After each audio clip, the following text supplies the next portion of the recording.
दोस्तों नमस्कार। बिहार विधानसभा चुनाव 2025 को लेकर के एक बहुत ही धमाकेदार खबर निकल करके आ रही है और ये जो खबर है ये आम आदमी पार्टी से संबंधित है, अरविंद केजरीवाल से संबंधित है। और ये कहा जा रहा है, खबर ये आ रही है कि आम आदमी पार्टी अरविंद केजरीवाल जो हैं वो बिहार के अंदर सभी के सभी 243 विधानसभा सीटों पर चुनाव लड़ने जा रहे हैं। और ये घोषणा किसी और ने नहीं बल्कि खुद आम आदमी पार्टी के मुखिया सर्वे सर्वा और दिल्ली के पूर्व मुख्यमंत्री श्री अरविंद केजरीवाल जी ने किया है। यानी कि बिहार में जो चुनाव होगा विधानसभा का, उसके सभी सीटों पर आम आदमी पार्टी चुनाव लड़ने की तैयारी कर रही है। अब जब ये घोषणा आम आदमी पार्टी के द्वारा किया गया है, हालांकि बहुत ज़्यादा डिटेल्स जानकारी इसके बारे में अभी सामने नहीं आया है, लेकिन फिर भी कुछ चीज़ें ऐसी है जो सामने है और उसके ऊपर बात करना ज़रूरी है, क्योंकि ये अपने आप में एक छोटी खबर नहीं है। बिहार विधानसभा का चुनाव सिर्फ एक राज्य का चुनाव नहीं है।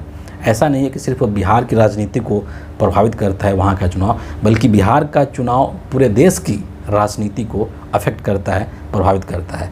तो इसलिए इसको आप हल्के में नहीं ले सकते हैं। और अरविंद केजरीवाल ने ये जो घोषणा किया है, इसके पीछे क्या कारण हो सकता है उसको भी यहाँ पर हम समझने की कोशिश करेंगे। लेकिन सबसे पहले ये जानना ज़रूरी है कि केजरीवाल साहब ने ये जो घोषणा किया है कि हम बिहार के सभी सीटों पर चुनाव लड़ेंगे, तो इसके पीछे आम आदमी पार्टी के क्या तर्क हैं, क्या क्या रीज़न्स बताए गए हैं आम आदमी पार्टी के द्वारा और अरविंद केजरीवाल के द्वारा, उस पर एक नज़र यहाँ पर पहले हम डाल देते हैं। जो उनका मुख्य फोकस रहेगा इस चुनाव के अंदर बिहार विधानसभा में, वो बेसिकली जो पूर्वांचली वोटर्स हैं जो दिल्ली में आम आदमी पार्टी को वोट करते हैं, उन्हीं को बिहार में टारगेट करने का इनका प्लान है कि दिल्ली में आम आदमी पार्टी को वोट देते हैं वो वोटर्स, और वही वोटर्स जो हैं बिहार में भी आम आदमी पार्टी को वोट देंगे। सबसे जो पहला थॉट है आम आदमी पार्टी का वो यही है, और इसीलिए ये लोग जो पूर्वांचली मतदाता हैं उनको टारगेट करने की कोशिश कर रहे हैं, वही इनके सेंटर फोकस में हैं। दूसरी चीज़ जो आम आदमी पार्टी ने कहा है कि बिहार में इस वक्त जो बिहार की जनता है वो वहाँ के सभी राजनीतिक दलों से नाराज़ है। मतलब ये अपने आप में थोड़ा सा रिडिकुलस हो सकता है, लेकिन आम आदमी पार्टी का ऐसा कहना है कि बिहार के अंदर जो भी प्रमुख राजनीतिक पार्टियां हैं उन पार्टियों से बिहार की जो जनता है वो नाराज़ है। यानी कहने का मतलब क्या है कि कांग्रेस पार्टी है, आरजेडी है, जेडीयू है नीतीश कुमार की पार्टी, और बीजेपी है, यही चार पार्टियां हैं, प्रमुख हैं। तो केजरीवाल साहब का ये कहना है कि बिहार की जो जनता है वो इन चार पार्टियों से बहुत नाराज़ है और उनको एक विकल्प की तलाश है, एक ऑप्शन की तलाश है, और इसीलिए हम वहाँ पर एक ऑप्शन बन करके जाना चाहते हैं, बिहार की जनता को एक विकल्प देना चाहते हैं।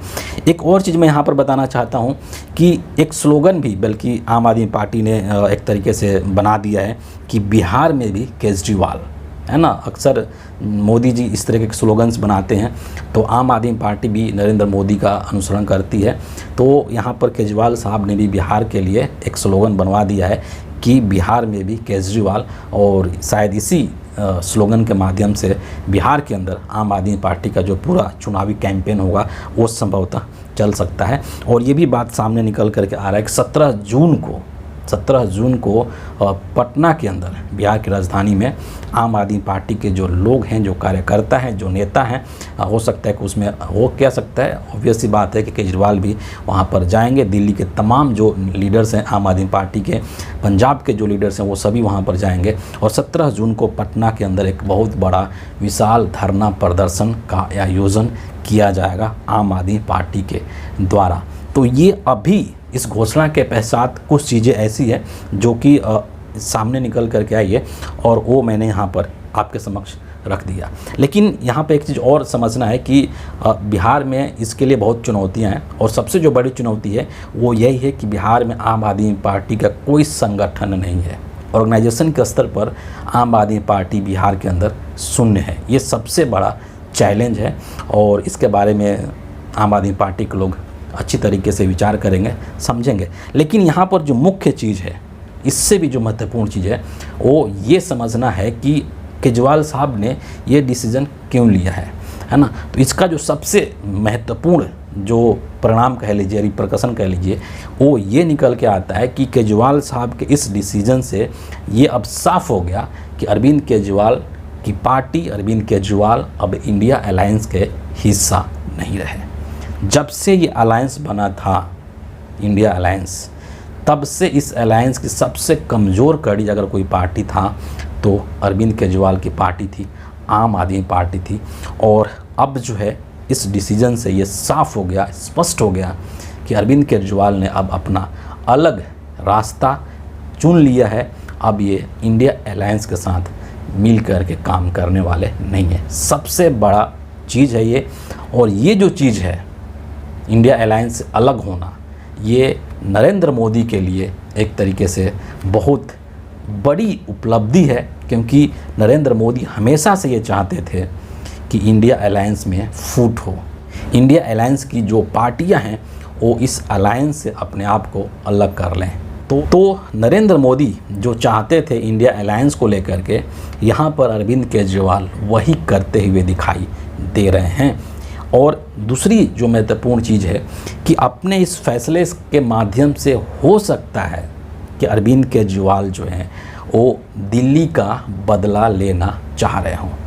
आपको पता है कि दिल्ली के अंदर विधानसभा चुनाव केजरीवाल साहब हार गए, और उस हार का एक प्रमुख कारण कांग्रेस पार्टी रही, क्योंकि कांग्रेस पार्टी ने इनको यहाँ पर बहुत वोटों का नुकसान किया। बहुत एग्रेसिव चुनाव प्रचार किया था कांग्रेस पार्टी ने, और कांग्रेस पार्टी जो है वो आम आदमी पार्टी को दिल्ली की सत्ता से बाहर करने के लिए एक अहम कारण बन करके उभरी थी। इस बात को सभी लोग जानते हैं, समझते हैं। तो हो सकता है कि यहाँ पर जो अरविंद केजरीवाल हैं वो इस दिल्ली के हार का बदला बिहार में लेना चाहते हो, और न सिर्फ कांग्रेस पार्टी को बल्कि पूरा जो इंडिया गठबंधन है, जो पूरा बिहार के अंदर महागठबंधन है, उसको एक बड़ा नुकसान करने की तैयारी में हैं। और यहाँ पर आप देखेंगे कि बिहार के अंदर जो चुनाव होने वाला है उसमें अब 3 प्लेयर्स ऐसे हो गए हैं जिनकी इमेज जो है वो एक तरीके से वोट काटने की है। ऑलरेडी चिराग पासवान ये घोषणा कर चुके हैं कि मैं सभी 243 सीट्स पर चुनाव लड़ूंगा। इसके अलावा जन स्वराज पार्टी के प्रशांत किशोर हैं, और अब यहाँ पर अरविंद केजरीवाल साहब भी आ गए। तो ये जो तीनों लोग हैं, चिराग पासवान, अरविंद केजरीवाल या फिर प्रशांत किशोर, ये एक तरीके से इनडायरेक्टली जो है वो बीजेपी के बी टीम की तरह काम कर रहे हैं, है ना। चिराग पासवान तो खैर खुले तौर पर हैं, लेकिन जो प्रशांत किशोर हैं और जो अरविंद केजरीवाल हैं, ये इनडायरेक्टली बीजेपी की बी टीम बन करके काम कर रहे हैं। और बिहार के अंदर ये कहीं ना कहीं इंडिया अलायंस को नुकसान पहुंचाने के लिए, इंडिया अलायंस के वोट काटने के लिए वहां पर जा कर के चुनाव लड़ रहे हैं। प्रशांत किशोर के बारे में भी ये बात खुले तौर पर कही जाती है कि प्रशांत किशोर को जो फंडिंग मिलता है वो सब बीजेपी की तरफ से मिलता है, और प्रशांत किशोर जो है वो बीजेपी के लिए ही काम कर रहे हैं। तो ये जो तीनों लोग हैं यहाँ पर, अगर इन एक लाइन में कहा जाए तो ये बिहार के विधानसभा चुनाव 2025 के अंदर इंडिया अलायंस को, महागठबंधन को सिर्फ और सिर्फ नुकसान पहुँचा सकते हैं। इसके अलावा ये कुछ नहीं कर सकते। बिहार के चुनाव में इनको और कुछ हासिल नहीं होने वाला है। अरविंद केजरीवाल एक सीट भी बिहार के अंदर नहीं जीत पाएंगे, ये तय है। सभी के सभी 243 सीटों पर आम आदमी पार्टी की जमानत जब्त होनी तय है।